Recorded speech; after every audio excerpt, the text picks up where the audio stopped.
Celebrities aren't always nice to the people who work for them.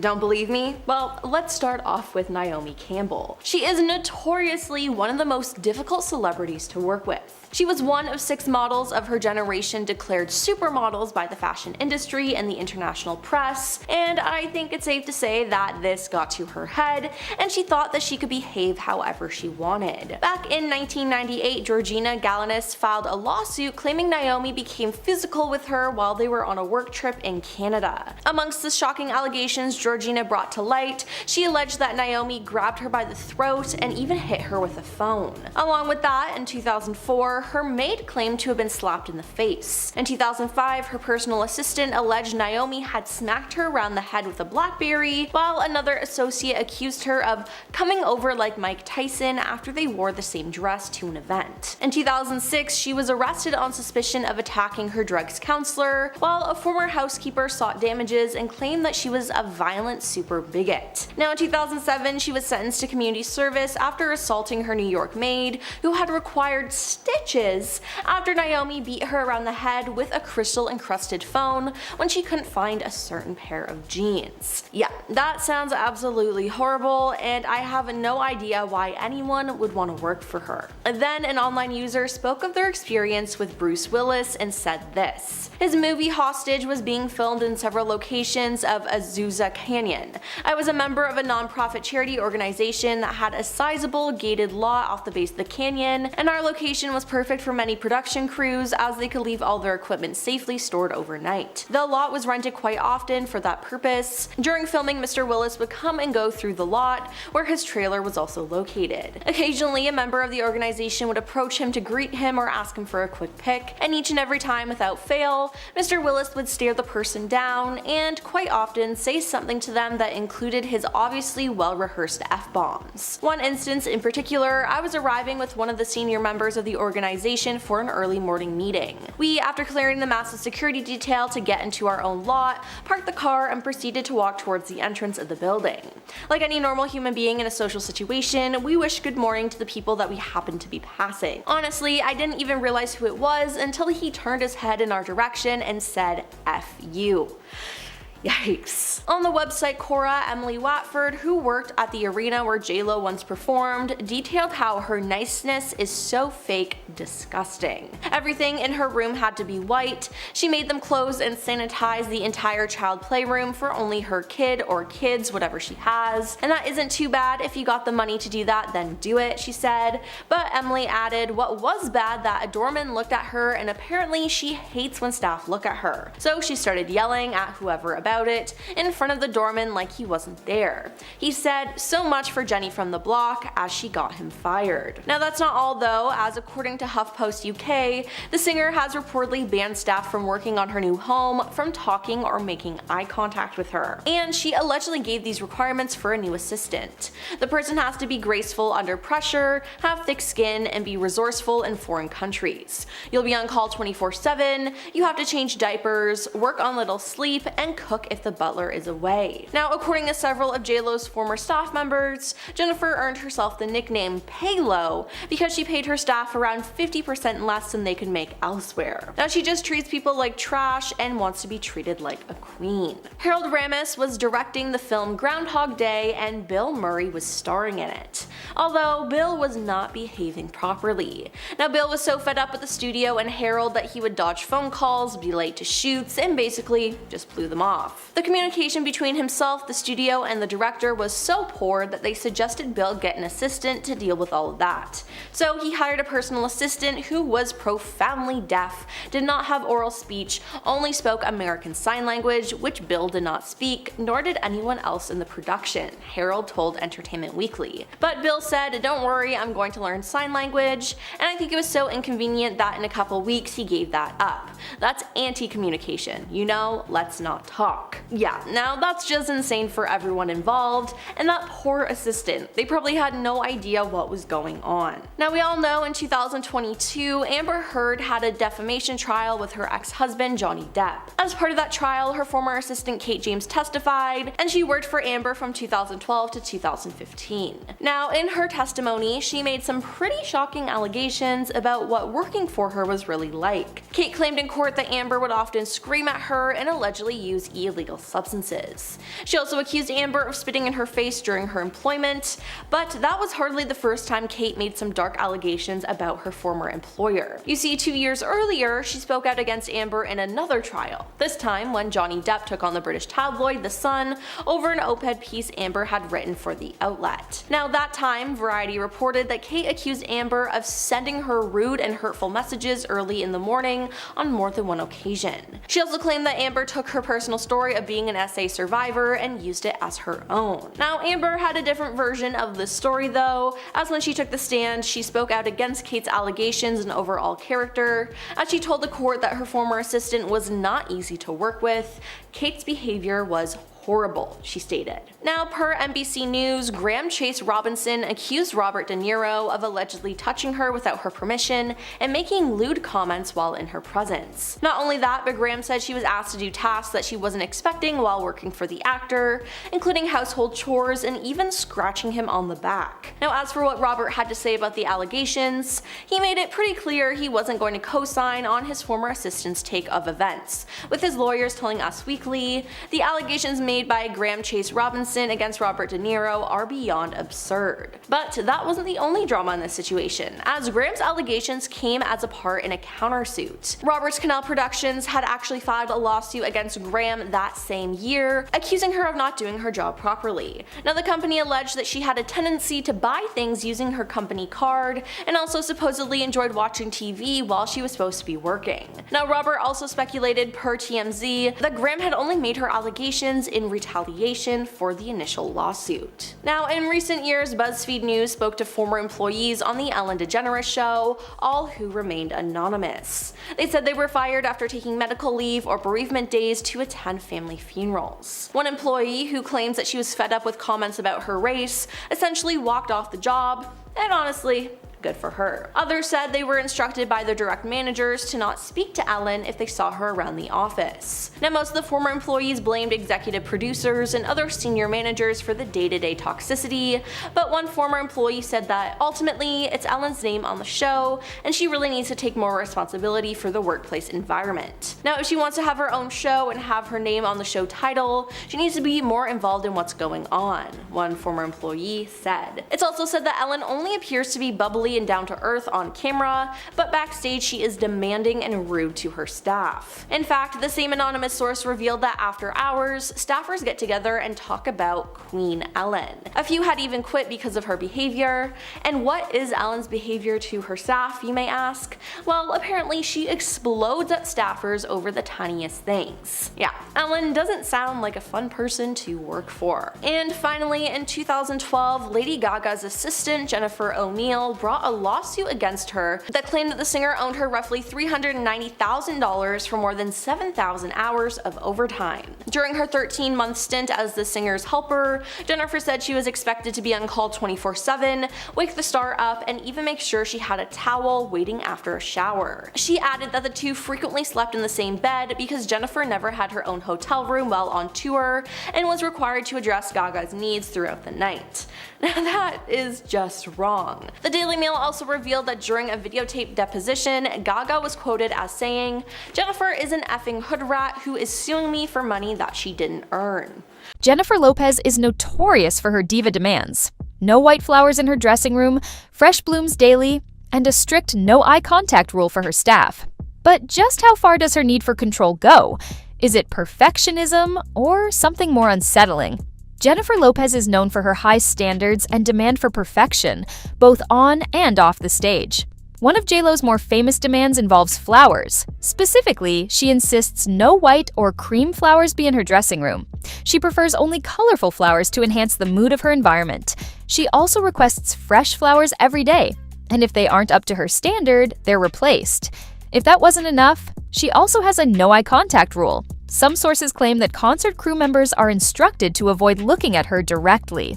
Similar stories circulate about staff at venues like casinos, who are allegedly told not to make eye contact. Even her hired drivers have been the subject of these claims, with some alleging they are told not to look at her, even in the rearview mirror. While Beyoncé is known for her incredible talent and work ethic, she also has a reputation for having high standards and specific demands. Beyoncé's backstage demands aren't just requests, they're royal decrees. Forget lukewarm water. Her alkaline water must be chilled to precisely 21 degrees Fahrenheit, served with $900 titanium straws, because regular straws are clearly beneath her. Red toilet paper? A non-negotiable essential, apparently. And don't even think about a previously used toilet seat. Brand new ones are installed at every venue, no exceptions. Her crew? They must be draped in 100% cotton clothing, from head to toe. No blends, no synthetics, just pure, unadulterated cotton. And after she's wowed the crowd, forget ordinary ice cubes. Beyoncé's delicate throat requires hand-carved ice balls for optimal soothing. Is it diva behavior or simply demanding the best? You be the judge. But one thing's for sure, Queen Bey knows what she wants, and she's not afraid to ask for it. Celine Dion may have one of the most powerful voices in the world, but behind the scenes, she's known for her diva-like demands. Celine's requests often leave people talking. She even has a no-shoes rule for anyone entering her personal space, and demands absolute quiet when she's preparing for a show. While many see it as her way of maintaining peak performance, others can't help but wonder if it's a little over the top. She also requests for not one, but 2 humidifiers in every hotel room, one for the bedroom and another for the bathroom. But it doesn't stop there. Celine also insists on at least 10 towels. Yes, 10 at her disposal at all times. This isn't just about comfort, it's a way for her to ensure she has exactly what she needs to feel refreshed and ready for her demanding performances. And when it comes to her facial care, she's very specific about the brand of tissue she uses. Only one particular brand will do, and it's reportedly non-negotiable. Mariah Carey's known for her diva moments, and this one time, it was all about Christmas. For a 2009 Christmas gig at a London shopping center, Mariah reportedly asked for 20 white kittens and 100 white doves to greet her. The doves apparently made the cut, but the kittens? Nope. Health and safety rules put the kibosh on that one. It's just another story in the Mariah Carey book of over-the-top requests. Mariah Carey's dressing room demands are legendary, often featuring all-white or cream decor, plush seating, and elaborate floral arrangements. Scented candles, specific food and beverage requests, and a precisely maintained temperature are also common. A dedicated staff is typically required to cater to her every need, ensuring a luxurious and personalized experience. While details vary, the emphasis is always on creating a comfortable and diva-worthy environment. Justin Timberlake is known for having a few quirky demands when he's on the road. While not as extreme as some other stars, his requests still paint a picture of a man who likes things just right. There's this rumor about Justin Timberlake that he's super picky when he travels. Apparently, he sometimes demands an entire hotel floor for himself and his crew, which makes sense if you want some privacy, right? But the craziest part is that he supposedly has staff going around and disinfecting all the doorknobs every 2 hours. Talk about a germaphobe. Now, who knows if it's totally true, but it's definitely a story that gets around. Maybe he was just really worried about getting sick on tour one time, or maybe it's just a funny exaggeration. Either way, it paints a picture. He also reportedly insists on having his favorite snacks, like peanut M&Ms and Chobani yogurt, stocked in his hotel rooms at all times. But that's not all. He also demands a fully equipped gym wherever he stays. And not just any gym, but one that meets his exacting standards. Who knew JT's road routine was all about luxury snacks and elite fitness? Talk about a diva move. Tom Cruise, known for doing his own stunts, prefers to wear thongs for action sequences. Apparently, he finds them more comfortable and they allow for greater flexibility during those intense scenes. And it's not just 1 or 2 thongs. The rumor claims he insists on having around 50 soft, stretchy thongs on set at all times. This way, he always has a fresh pair ready to go. It's a pretty wild claim, and it's definitely become a part of the Tom Cruise lore. Whether it's completely true or just a funny exaggeration, it's a story that people love to talk about. If that wasn't enough, Tom Cruise has a crazy on-set rule: no running. Seriously, actress Annabelle Wallis revealed that Cruise initially told her no one runs on screen with him. Can you believe it? Apparently, he's the only one allowed to do that iconic Cruise run. Madonna's diva demands will shock you. Okay, let's spill the tea on Madonna's backstage demands because, let's be real, they're pretty extra. First off, forget sharing a toilet seat. Madonna reportedly needs a brand new one installed at every single venue she plays. Is it a superstition? A germ thing? We may never know. Then there's the flower situation. No random bouquets for the queen of pop. Her dressing room must be decked out with very specific arrangements. Think lilies and light pink roses. And the stems, they have to be exactly 6 inches long. Not a millimeter more, not a millimeter less. And finally, because hydration is key, Madonna reportedly requires cases of Kabbalah water. It's not just any H2O, it's a special kind associated with the Kabbalah Center. So yeah, Madonna's backstage rider is a fascinating mix of practical needs, personal preferences, and maybe a touch of divaness. Hold on to your hats, because Kanye's demands are next level. We're talking about a guy who reportedly insists on a discontinued and incredibly rare sound system, the Genelec 1031A for his performances. Finding these speakers is like searching for a unicorn. Good luck to his crew. And it's not just a one-off thing. Rumor has it Kanye has a thing for discontinued items in general, sending his team on wild goose chases for things that haven't been made in years. Why? Who knows? But the real shocker? His Yeezy fashion shows are run with an iron fist. Models aren't just told what to wear. They're given strict instructions, including an absolute no smiling rule. Apparently, joy is not on the Yeezy agenda. It's like a dystopian fashion parade. His team must be available 24/7. Kanye has a reputation for being a night owl, and his work schedule can be unpredictable. His staff is often expected to be on call 24/7, no matter the time of day or night, if he needs something done. He's even known to request changes to his projects in the middle of the night. These demands are part of what makes Kanye such a unique and sometimes challenging figure in the world of entertainment and fashion. He operates on his own wavelength, which can lead to some wild working conditions for those around him. So, yeah, Kanye's demands are a fascinating mix of artistic vision, a love for the obscure, and a serious dose of control. Love him or hate him, you gotta admit, the guy's got opinions. J.Lo has made many enemies in her world, with many being those who work for her. They've leaked some awful details about her and shown just how horrible she is. Now, Gilly Liar had been a longtime assistant to J.Lo before she quit and went to work for Mariah Carey in 2013. It's been said that the main reason why she quit was because of J.Lo's boyfriend at the time, Casper Smart. Apparently, Casper was allowed to do whatever he wanted in the house, and this included him mistreating the staff members. That upset Gilly, a source told Radar Online. Casper always insisted that Jennifer's staff call him Mr. Smart, and even demanded that Gilly get him drinks. So it appears that J.Lo let her assistant get disrespected, which is just not okay at all, and it shows what kind of person she really is. Then there's the time when she got everyone to turn on her longtime makeup artist Scott Barnes. There had been a leak on J.Lo's team as they exposed to the press that J.Lo was planning on getting married to Marc Anthony. Now, J.Lo claimed that Scott was one of the employees who betrayed her, so she fired him and made everyone ignore him. The thing was, they never asked him about it though, they just fired him. Now, during an interview on the Jeff Probst show, he claimed that he didn't know anything about the wedding and wasn't the leak, but J.Lo's team still shunned him.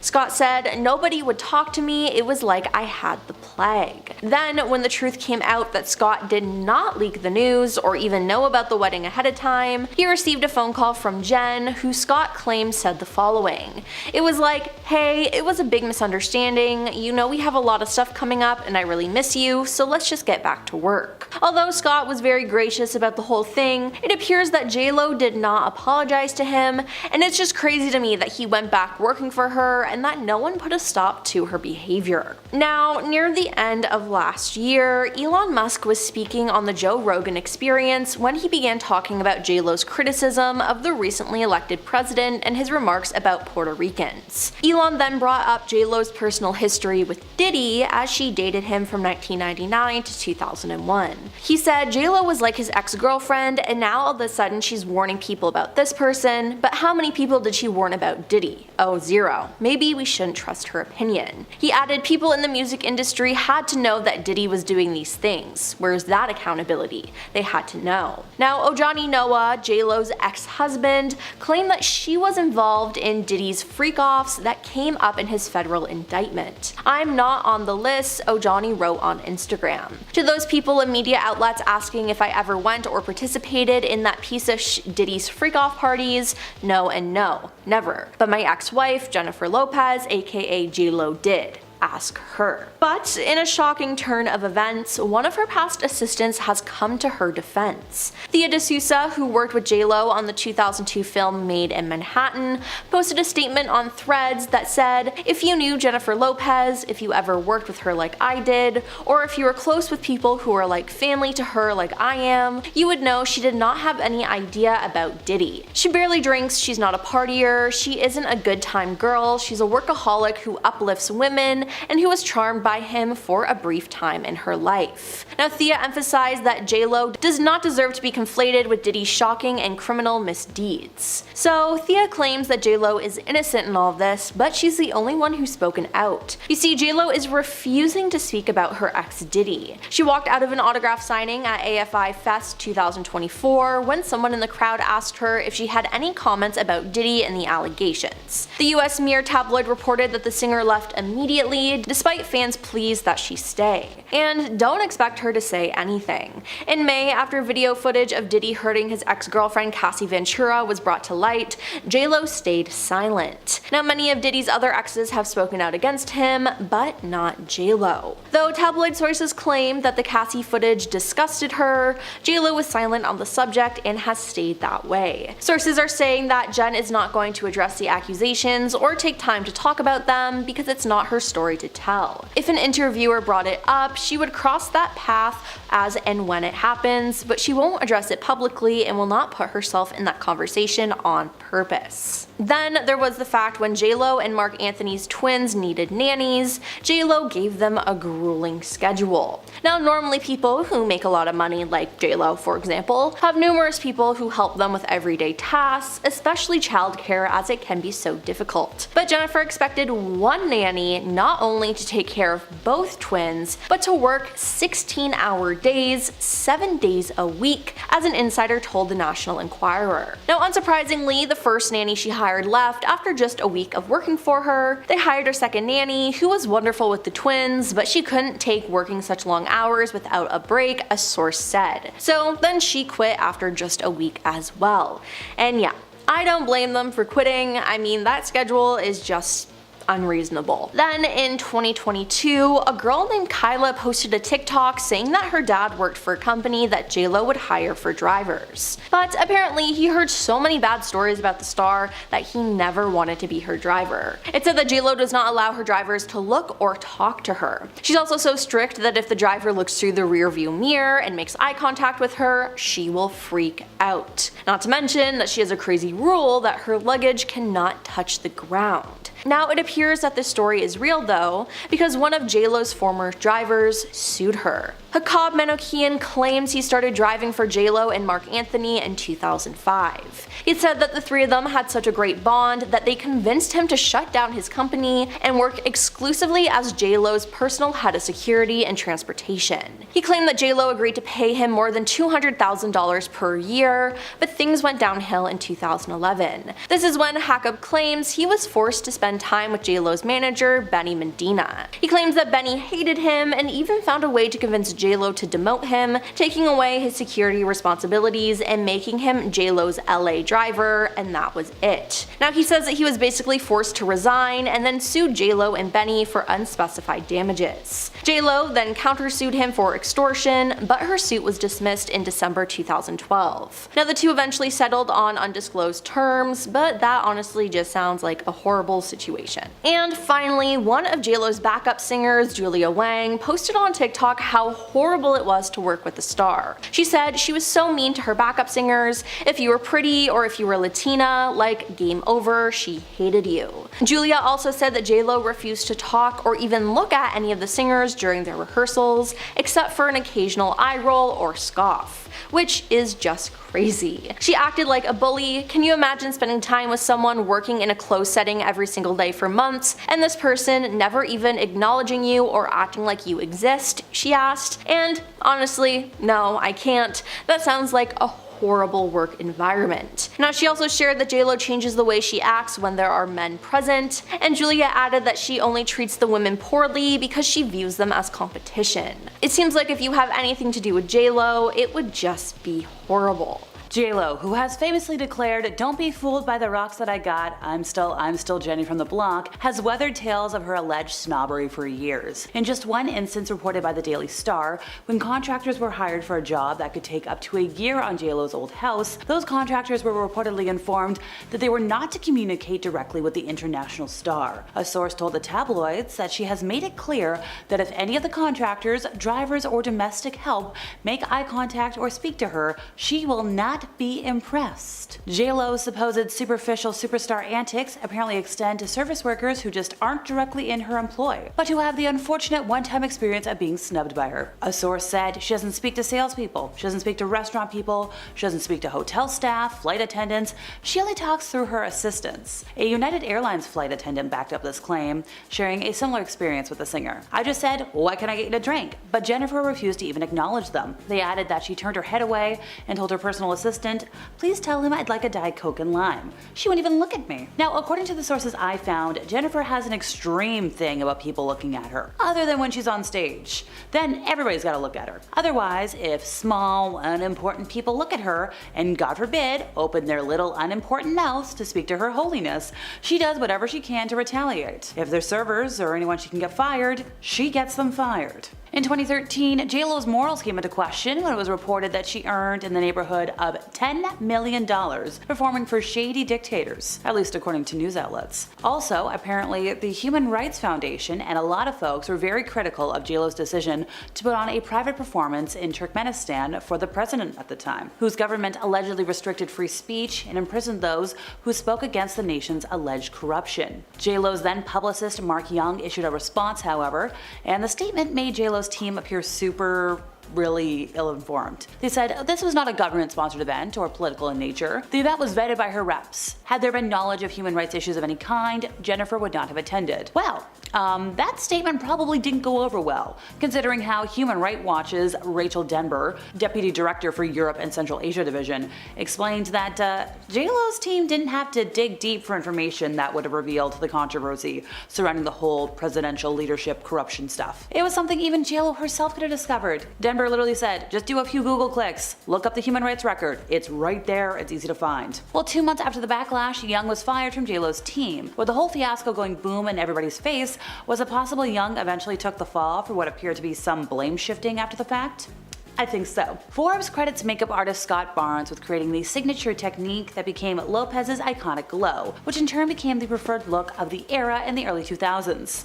The makeup artist has worked with JLo since the year 2000, whether it was serving as JLo's personal makeup artist for her role in 2019's Hustlers, or for the Super Bowl performance, or whatever it may be. And while their working relationship and friendship spans 2 decades, there was a time when Barnes apparently didn't have her love. Barnes spilled the beans during an interview on the Jeff Probst show after rumors circulated that Barnes and 2 others leaked plans of JLo and Anthony's secret marriage. JLo's team shunned him. He said, "Nobody would talk to me. It was like I had some sort of disease." When the truth came out that Barnes did not leak the news or even know about the wedding ahead of time, he received a phone call, presumably from JLo, whom Barnes claimed said the following: "It was like, hey, it was a big misunderstanding, we have a lot of stuff coming up and I really miss you, so let's just get back to work." And although Barnes was extremely diplomatic in his recounting of the temporary fallout, it's clear that he never received received a direct apology, or even a real apology. What's even more interesting is that considering Barnes and Lopez quickly reconciled, he chose not to keep this story about her in-house. So I guess he's the one person she didn't have sign an NDA? Hakan Manoukian began chauffeuring J-Lo and her then husband Mark Anthony around in 2005 before eventually being promoted to Lopez's staff full-time as her personal head of security and transportation in early 2011, at least according to TMZ. By September of that year, Manoukian was gone from J-Lo's staff, after which he filed a lawsuit for breach of contract and wrongful termination against J-Lo, her company, New Yorkin Productions, and manager Benny Medina. Manoukian claimed his agreement with J-Lo included a $72,000 yearly salary with additional production pay, potentially increasing his compensation to $200,000 per year. But according to tabloids, however, he claimed that he received no production pay or overtime whatsoever. CNN further reported that Manoukian's suit claimed that he dealt with intolerable labor conditions, such as working more than 40 hours a week and being prevented from taking proper meal periods, which forced him to resign. J-Lo filed a countersuit seeking a minimum of $20 million in damages, claiming the former driver was allegedly blackmailing her for $2.8 million as he threatened to expose private information he overheard when chauffeuring her. So the countersuit alleged that he became hostile and angry after J-Lo rejected his desire to lead and appoint members to organize a security team for a music video production. J-Lo's countersuit was dismissed in December of 2012, and the singer ended up settling the original lawsuit for undisclosed terms in February of 2013. Wish we knew the terms though. Gilly Ayer was a longtime assistant for J-Lo until 2013 when she reportedly left without informing J-Lo she'd been looking elsewhere for work. Quiet quitting. According to sources, Gilly went to work for Jermaine Dupri a week after he joined Mariah Carey's management team. Now, J-Lo and Mariah Carey have been publicly painted as rivals for quite some time, so Gilly jumping ship to Lopez's big nemesis camp seemed to sting a lot. We're talking like butter on a burn a lot. Reports surfaced that J-Lo's then boyfriend Casper Smart allegedly ruffled feathers with a lot of J-Lo's staff. Casper always insisted that all of Jennifer's staff call him Mr. Smart, and even demanded that Gilly get him drinks. At least that's what a source told online sources. So with Jenny from the block allegedly doing nothing to set him straight, that may have been the breaking point as to why Gilly left. Gilly had enough. She was over it. She'd been looking to leave for some time, and as soon as Mariah hired Jermaine, she quit. J-Lo was stunned. Now, Gilly may not have publicly trashed J-Lo, but is there anything colder than a personal assistant leaving a celeb staff on short notice to go work for their rival? So, how bad did this hurt the former Fly Girl? Well, it's unclear, but in 2015, Page Six revealed that J-Lo reportedly had a no Mariah clause in her contract with her manager Benny Medina, barring him from managing Mariah Carey at the same time as her. So, oop. According to at least several of J-Lo's former staff members, she's earned herself the nickname Paylo because she paid her staff a lot less than they can make elsewhere. We're talking like half of what they can make elsewhere. Now this rumor has been going around for years. We're talking like back in 2003, when Jennifer was first with Ben Affleck. They were out in Vegas, they were having a good time, they had a big win, and Ben was feeling generous. He was like, yeah, I'm gonna tip the dealer $2,000. But before the dealer could actually claim the reward, J-Lo was like, no, you get $200. So, why does J-Lo pay her staff so little? She's like, well, you know what? I had to work hard to get my money, so you have to work hard to get yours. Which, like, I'm sorry, that's embarrassing. If you had to work so hard to earn your money, wouldn't you want to make it easier for others because you know how hard it is? Come on, queen. An ex-private airport employee called J-Lo a nightmare person on Twitter before dishing out several stories about negative interactions with the superstar. Twitter user @MoiraWebb claimed she worked at a private airport on Long Island when J-Lo was in her relationship with Mark Anthony. They said, I have so many stories about her being a rude and nasty person. It's gross to say, but each time she fails at anything, it delights me. So, okay, that's like really intense hating. Surely J-Lo couldn't be that bad, right? Wrong. Come on, you've been here long enough today. So Webb told 5 stories about brutal interactions with J-Lo, and these range. We're talking like, some were just kind of bizarre, some of them were just plain mean. But it definitely seems, like if you haven't figured it out already, J-Lo doesn't care about people if you're not her. The first story, she's got this standing catering order, even if she's only going like 20 minutes away, and that order needs to have a KFC bucket. So she was flying out in the morning before KFC opened, and her team freaked out that they didn't have the bucket. So this employee was demanded to go get some, was given some cash. They drove like a bat out of hell and begged KFC to open early, make one for her. They were excited it was J-Lo, they made one. But this worker actually didn't have enough cash. They had to give her a senior citizens discount to cover it. And as they're speeding back, they look up, the flight's taking off. Even though they're like, no, we can't leave without it. So they're like, Why did I even have to do that? Now, one thing that was emphasized was that Oprah's show came before everything else, including her employees' families. When Oprah launched the OWN network, the first show she premiered was season 25, Oprah Behind the Scenes. Now, in that episode, she asked women that worked for her to speak about their experiences, and they did not hold back. Now, a large portion of the women who worked for Oprah had their own families, and they spoke about how they had to make certain sacrifices in their personal lives for the success of the show. They talked about the challenges they faced as working moms, and one of them was quoted as saying, "I had to be okay with making sacrifices for work. I hope I inspire that passion in my children." Now, Oprah thanked them for working long hours and sacrificing their personal lives, but made it clear that it was necessary and par for the course. I mean, yes, it is important to be dedicated to your work, but not having the balance of being able to be with your family just seems way too extreme. I mean, you'd think with Oprah being worth so much money, she'd be able to hire as many people as she needed and not leave people overworked or missing important events in their lives. Now, to be honest, I really hate that rule. Now, this was just reaffirmed by Libby Moore, who spent 11 years working as Oprah's chief of staff.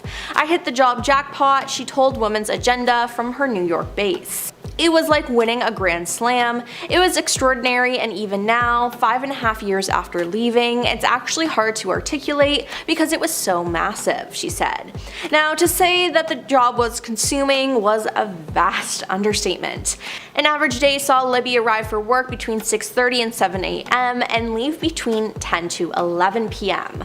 Now, the show was syndicated to 144 countries, and the demands were constant. Libby would routinely reply to 250 emails while watching the taping of the talk show, and that was just 1 hour of her 15-hour day.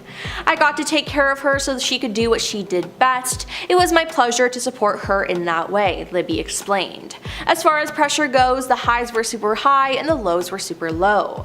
Not because of Oprah, because of everything else swirling around that level of power, money, and fame.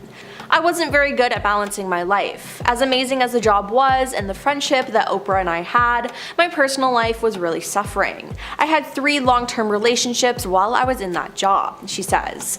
"I could not continue any longer in the position. I needed to take a leap of faith and see where I would land." Wow, that is very intense.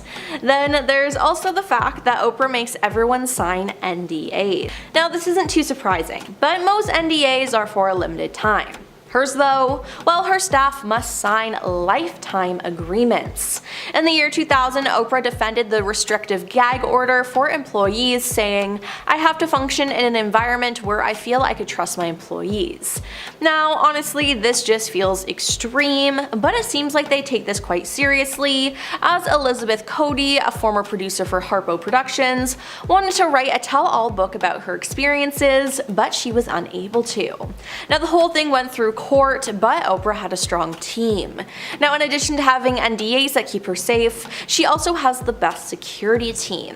Oprah once hired Michael J. White to her security team before he went on to become the first black actor to play a superhero. White is trained in Taekwondo, Jiu-Jitsu, and numerous other martial arts. Now, it seems like Oprah really puts an emphasis on safety, physical, and intellectual. Something else is that you need to be prepared to deal with controversies and the potential there could be lawsuits, and you might be called in to testify. Or the fact that a case could completely throw your life for a loop.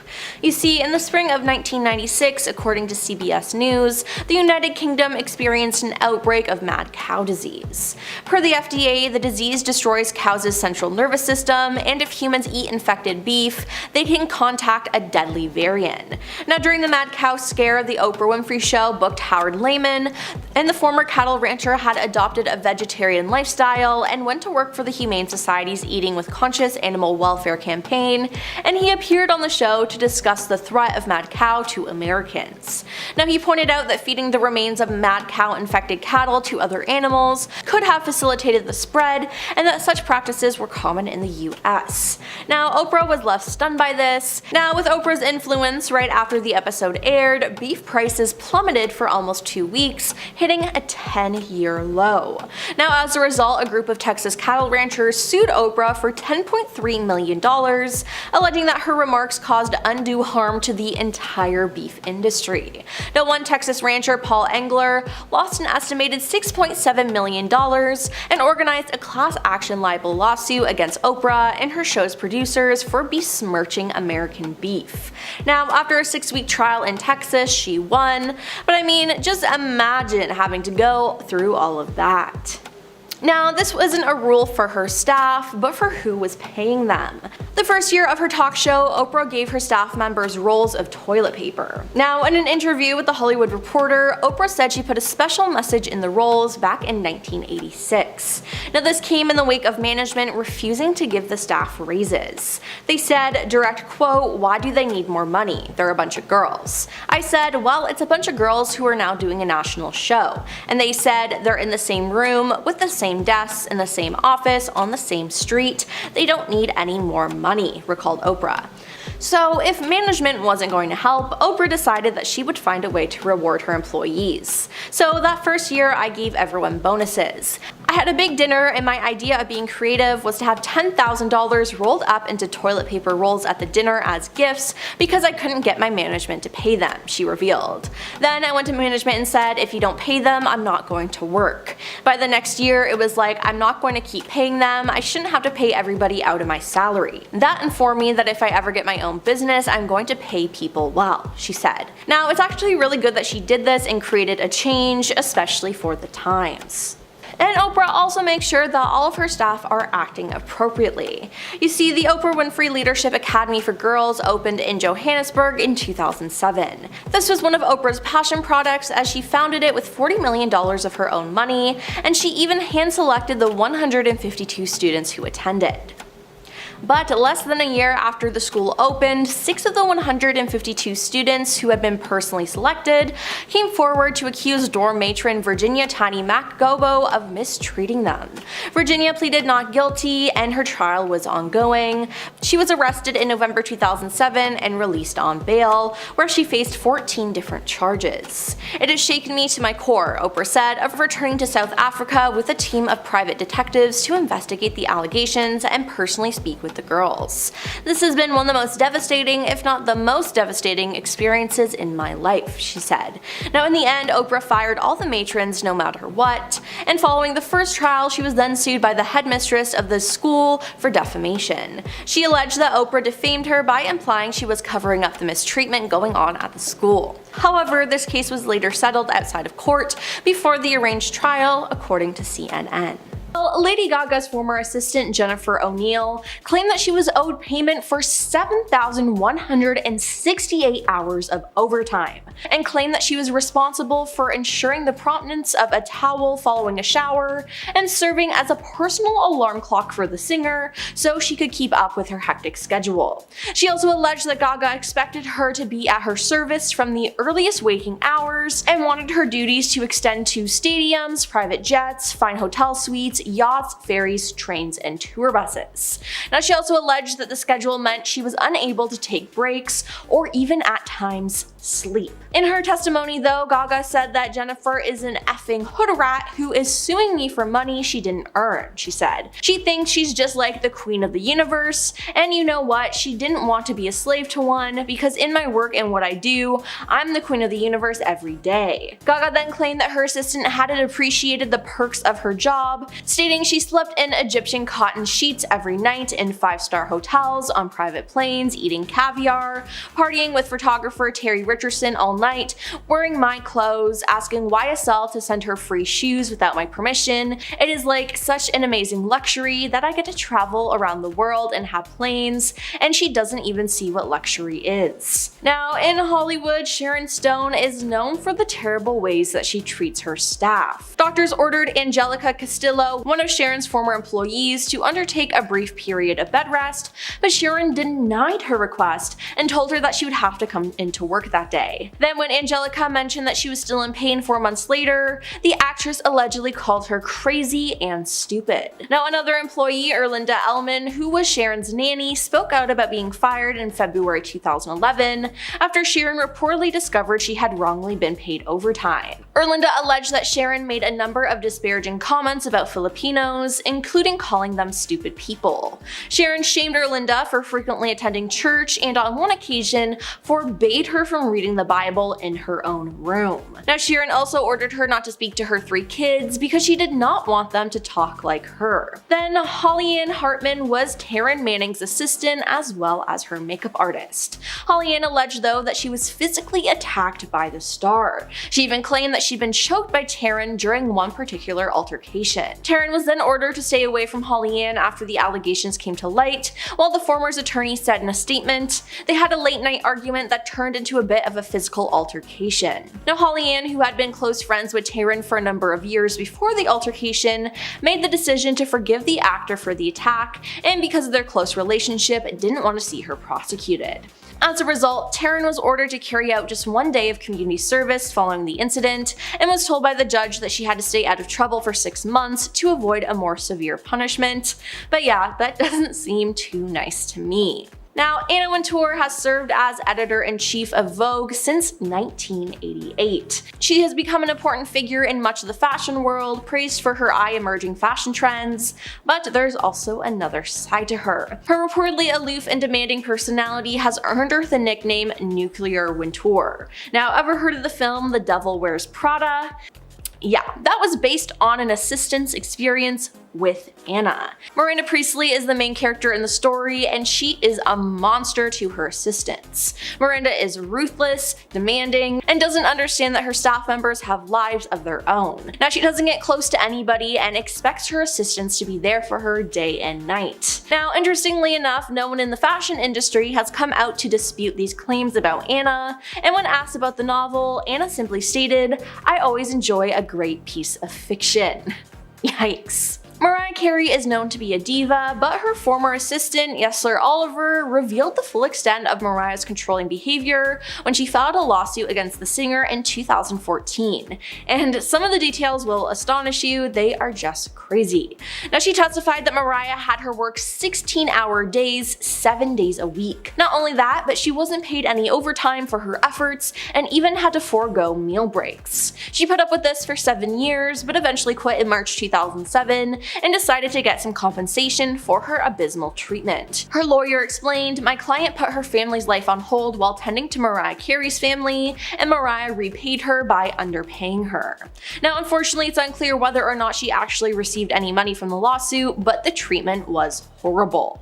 Katherine Heigl had a fallout with Grey's Anatomy creator Shonda Rhimes, and things got messy, and this is due to how she behaved behind the scenes. Now Katherine has also been labeled as difficult, as she always has wardrobe issues, doesn't get out of her trailer, and she questions the script every single day. So if she acts that way for the people she works for, you know she acts that way, and even worse, to the people who work for her. According to a source on the set of 27 Dresses, she reportedly refused to film any scenes until her pregnant assistant ran around and got her a Coke Zero. Her pregnant assistant. Now that is just messed up. Now she also refused to eat lunch next to anyone or have anyone speak to her once the cameras stopped rolling. Due to her difficult behavior, she has earned a bad reputation with actors and directors alike, and that's not all surprising. Now Madonna is awful to her fans out in the open, so it's really no surprise that she's rude to her staff behind closed doors. An anonymous source revealed when one of Madonna's dancers broke her arm during practice, instead of being concerned for the dancer's well-being, Madonna had a meltdown. Another anonymous source said that Madonna does not pay very well, but she knows that the people she hires will work countless hours at less than premium wage just because she is Madonna. They also added that her ego is overinflated and she thinks that her staff are lucky to be in her presence. Now her former nanny took to Facebook to let everyone know that she was over dealing with the singer's ridiculous demands and that she was quitting. Another former worker has stated that as a person, Madonna is totally overbearing and forces her staff to be available 24/7. Now to prove how awful she is, in 2009, 5 staff members quit within 7 days. Yep. 5 different employees. 1 chauffeur, 2 nannies, and 2 personal assistants walked out on the star. Now Madonna always says that she isn't a diva, but after hearing how she treats her staff, I think it's safe to say that she is a diva, and I would just never want to work for her. Lance Armstrong was regarded as a sports icon for winning the Tour de France 7 consecutive times from 1999 to 2005. But for much of the second phase of his career, Lance faced constant allegations of doping, and he denied it. That was until a confession during an interview with Oprah Winfrey in January 2013, when he finally admitted to all of his cheating in sports. But shortly after becoming Lance's personal assistant, Mike Anderson allegedly stumbled upon a box in his bathroom labeled with the name of a banned steroid, and the box soon disappeared. Now, as time went on, Mike started to feel more uncomfortable about things with Lance, as he had always denied he didn't dope. That's when, as Mike describes in a story, Lance fired him. He was asked to sign a non-disclosure agreement, in his words, that would have made me liable for a large sum of money if I ever mentioned ever having worked for Armstrong. Now he refused, and soon after he faced lawsuits and public scrutiny. Now this was before the truth came out about Lance's doping, and he was essentially a scapegoat. He was painted by Lance's lawyers as a disgruntled schemer and essentially had to move to New Zealand to pursue his dreams of opening his own bike shop, and they did all of this to just cover up a lie, and it's a real shame. And finally, Harrison Chung was Christian Bale's personal assistant for over a decade, and he wrote the biography Christian Bale: The Inside Story of the Darkest Batman. Now he released lots of shocking information about the star. He said if Christian was away filming on location, I would take care of his 5 pets, along with stray possums in the backyard, as a special request. I'd do anything from sniffing Christian's armpits for BO, right before he hit the red carpet, to making emergency sock runs if Christian was all out of clean ones.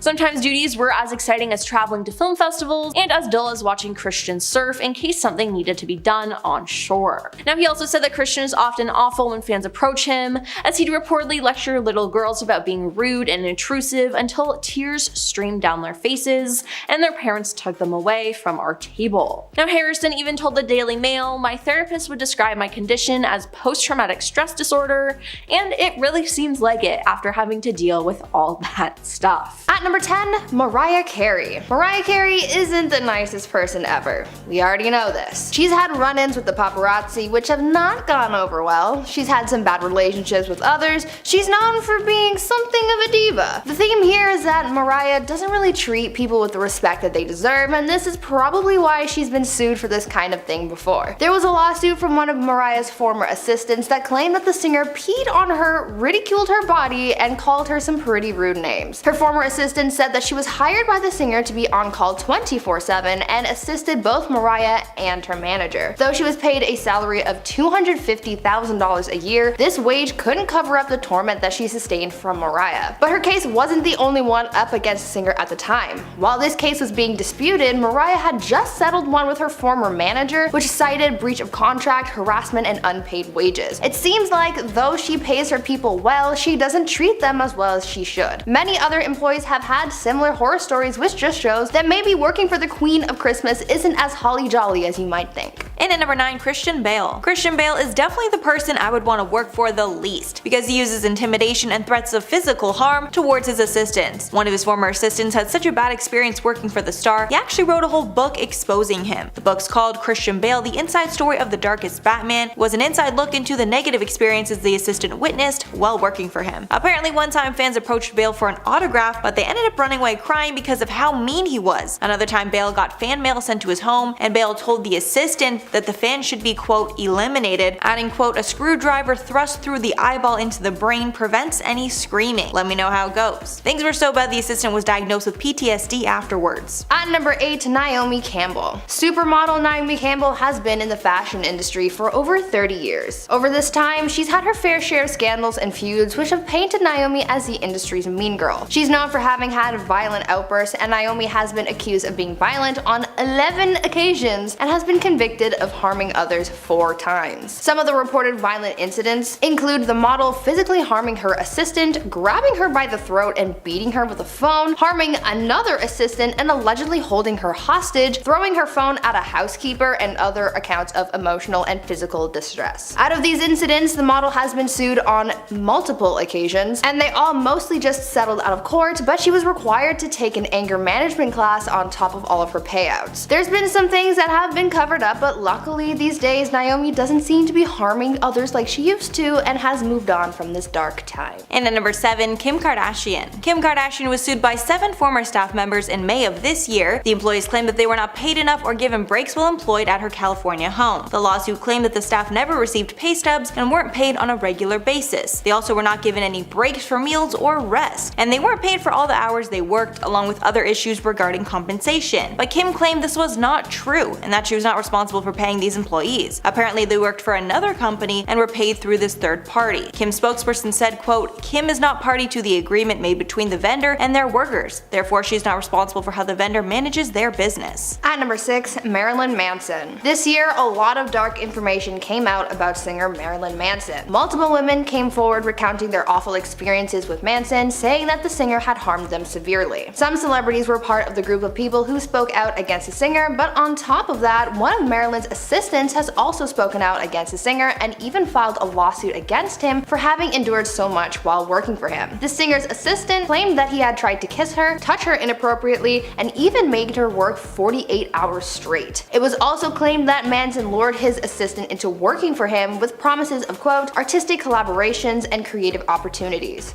End quote. The assistant said that she lived in constant fear of one of his violent outbursts, and she said that she felt used, comparing herself to a piece of meat. To think that any of this happened to the people affected by Manson's actions is absolutely heartbreaking, and justice needs to be served. Halfway at number 5, Sharon Stone. Stone was sued by her former nanny after that nanny accused her of violating labor laws. The nanny also claimed that Stone made derogatory comments about her ethnicity. The nanny is of Filipino heritage and claims she was, quote, "repeatedly subjected to numerous derogatory comments and slurs by Stone related to her Filipino ethnicity and heritage, mainly during her last 6 months of employment. These comments were allegedly relating to the nanny's accent. Apparently the nanny was told not to speak so Stone's kids would not develop an accent like hers. Stone denied the claims and said it was, quote, "an absurd lawsuit with made up and fabricated claims filed by a disgruntled ex-employee who's obviously looking to get money any way she can." But only 1 year after this suit, Stone was sued by another employee, her then maid Angelica Castillo, for, quote, "wrongful termination." At number 4, Lady Gaga. Lady Gaga is one of the most famous singers out there, so you know that she makes a lot of money, but even with all of her riches, apparently she wanted to keep a lot of it for herself and not pay her staff. Back in 2011, Gaga was sued by a former assistant who claimed that the singer had cheated her out of her overtime wages when she worked alongside the singer for 13 months from 2009 to February 2010. According to the assistant, they were supposed to earn a flat rate of $50,000 annually in the first year, and in the second year of working for the singer, that rate was bumped up to 75 grand. It's still a good paycheck, but the assistant claimed that she never got her bonus overtime pay despite the fact that she had to work and be on call 24/7. Though the case was supposed to go to trial in 2013, they ended up coming to a settlement agreement before they ever entered the courtroom. And at number 3, Celine Dion. In 2012, Celine and her late husband were sued by their former handyman, Keith Sturdivant, for unpaid wages. This handyman worked at their Florida compound and performed duties like cleaning shutters, repairing appliances, and running errands. The lawsuit goes on to allege that Dion improperly and illegally designed Sturdivant as an exempt employee, which allowed them to avoid paying him overtime, which he is rightfully owed. Because of this, he is suing for unpaid back wages that he was entitled to during employment. At the time, he said others were also not paid what they were owed, so it wasn't clear if other people might be joining him in the suit. The suit was later settled for an undisclosed amount. At number 2, Courtney Love. In 2012, Courtney Love got into some serious drama with one of her former assistants, and it got pretty ugly. Courtney's former assistant filed a lawsuit against the singer seeking wages, expenses, and punitive damages for, quote, "wrongful firing, wage and overtime violations, false promise, breach of contract, negligent and intentional misrepresentation, and intentional infliction of emotional distress." The assistant had nothing but negative reviews for having worked for Courtney, and she was prepared to tell the whole world about it as she was planning to publish an expose